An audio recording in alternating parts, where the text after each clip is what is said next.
Baik, adik-adikku sekalian, selamat pagi dan selamat bertemu kembali. Puji syukur Tuhan memberkati kita semua karena kita dalam kondisi yang sehat pada pagi hari ini.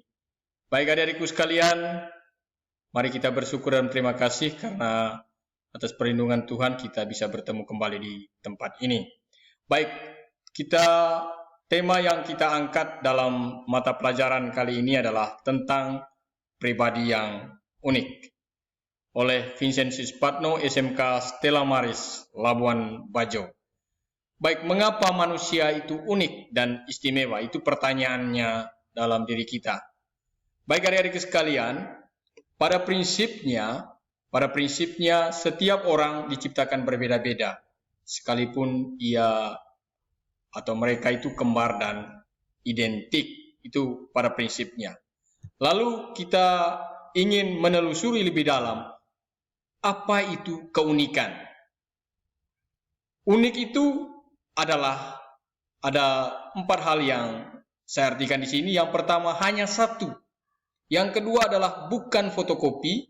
Yang ketiga adalah berbeda dengan yang lain. Dan yang keempat adalah tidak ada dua-duanya. Itu artinya bahwa pribadi yang unik itu berarti dia sangat berbeda dengan yang lain, walaupun kelihatannya persis sama, namun kendati mereka itu berbeda. Baik, anak-anakku sekalian, ada beberapa dasar utama manusia itu unik dan istimewa. Yang pertama, kita lihat dari ciri-ciri fisik atau jasmani. Secara fisik, manusia khususnya pria dan wanita itu sangat berbeda. Ya, tentu banyak sekali perbedaannya. Yang kedua adalah kemampuan-kemampuan. Setiap orang mempunyai kemampuan khusus dan juga sangat berbeda. Yang ketiga adalah sifat dan karakter. Artinya manusia itu memiliki kekhasannya. Yang keempat adalah pengalaman-pengalaman. Biasanya pengalaman-pengalaman ini muncul dan ada ketika orang hadir dan bergaul di mana ia tinggal atau di lingkungan di mana ia berada. Baik, anak-anakku sekalian, kita tampilkan gambar di depan anak-anak sekalian itu seorang perempuan yang cantik. Namun kamu lihat bahwa perempuan ini tidak memiliki kedua tangan dan kedua kaki. Namun kita lihat wajahnya itu selalu tersenyum. Ya. Bahwa ia adalah pribadi yang unik dan sangat istimewa. Baik, adik-adikku sekalian, manusia itu unik. Tetapi di samping keunikannya, ia mempunyai kelebihan dan kekurangannya. Karena itu, untuk menggenapi kelebihan dan kekurangannya, pertama, manusia itu harus saling melengkapi. Ia membutuhkan orang lain dalam kehidupannya. Yang kedua, saling membutuhkan. Artinya bahwa dalam kehidupan manusia, dia pasti butuh juga orang lain. Yang ketiga adalah saling menghargai dan saling menghormati. Itulah bagaimana manusia ingin agar melengkapi segala kekurangan dan juga kelebihan dalam dirinya. Baik adik-adikku sekalian, saya tampilkan 3 gambar di depan anak-anak sekalian. Yang pertama tadi saya sudah tampilkan, dan yang kedua ini adalah dia mempunyai kaki tapi tidak mempunyai tangan, tapi dia bisa bermain bulu tangkis. Betapa hebatnya dia. Iya, dia mempunyai kelebihan. Juga gambar yang terakhir adalah orang yang mengadakan lari sepeda. Kita lihat bahwa orang ini sangat tegar dan mendapat juara, kendati dia tidak mempunyai kedua kakinya. Baik, mereka-mereka ini adalah tergolong dalam kaum-kaum difabel yang memiliki kekurangan, tetapi mereka mempunyai kelebihan tersendiri dalam diri mereka. Baik, adik-adik sekalian, itulah yang disebut dengan keunikan tadi. Lalu kita lihat, dalam menghadapi perbedaan, manusia sering mengalami konflik dalam kehidupan bersama. Biasanya konflik ini muncul karena dalam diri manusia itu tersimpan rasa pertama itu kesombongan, iri hati, dengki, egoisme, emosional, suka memfitnah, dan suka merendahkan martabat orang lain. Hal-hal seperti inilah yang sering menimbulkan konflik dalam kehidupan masyarakat. Baik, bagaimana cara atau solusi kita dalam mengatasi konflik perbedaan yang terjadi dalam kehidupan kita? Pertama adalah kita harus saling menghargai satu dengan yang lainnya. Yang kedua, saling menghormati. Yang ketiga adalah menciptakan kerukunan dalam kehidupan kebersamaan. Yang keempat adalah tidak menyinggung atau menyakiti perasaan orang lain. Ini adalah solusi-solusi yang kita lakukan dalam mengatasi perbedaan-perbedaan yang terjadi dalam kehidupan kebersamaan kita. Baik, anak-anakku sekalian, keunikan manusia kita ambil dari terang kitab suci. Ya, kitab suci sudah memberikan panduan kepada kita agar kita mampu menghadapi perbedaan. Bagaimana Allah melihat dan menghadapi perbedaan itu? Pertama, bahwa Allah menciptakan manusia itu makhluk yang indah dan istimewa.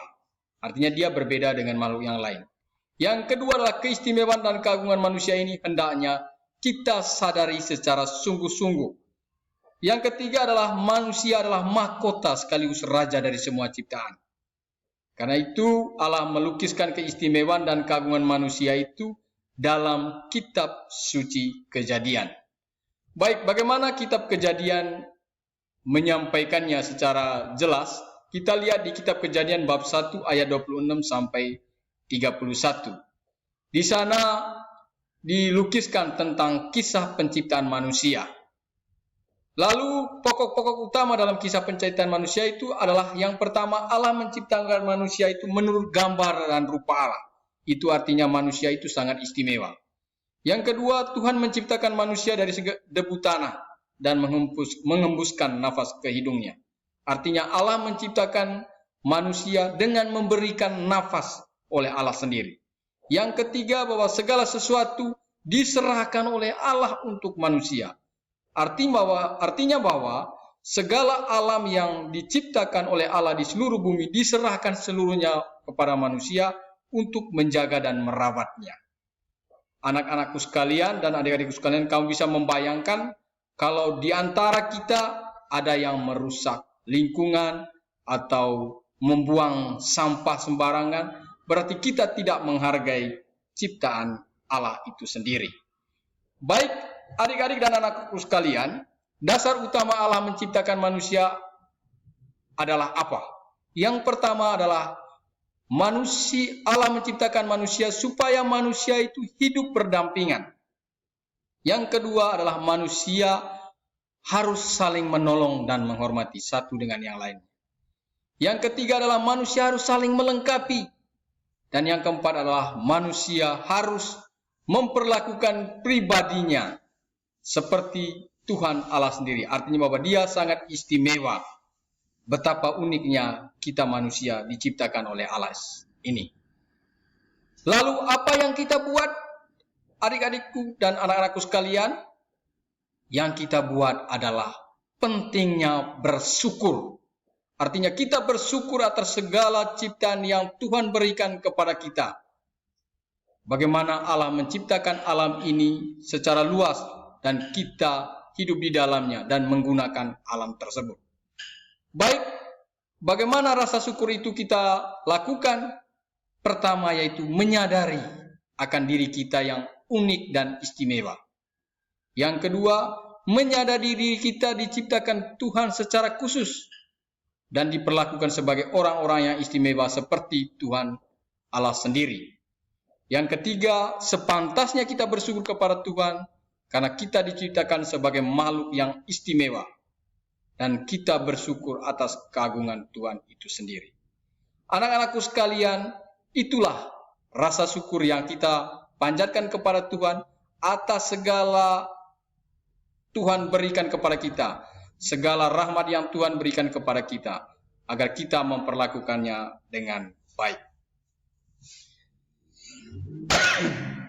Baik adik-adik sekalian, tugas yang harus dikerjakan di rumah kepada kita adalah pertanyaan yang pertama itu, mengapa saya unik? Saya sudah dijelaskan di bagian pertama tadi. Yang kedua, bagaimana cara kita mengatasi perbedaan dalam masyarakat? Dan yang ketiga adalah bagaimana kita mengatasi konflik. Tugas-tugas ini nanti dikerjakan di rumah dan dikerjakan dalam kelompok agar dikumpulkan minggu depan sehingga bisa dinilai. Baik adik-adikku sekalian, itu beberapa penjelasan yang saya sampaikan tadi tentang pribadi yang unik kali ini. Sekian dan terima kasih.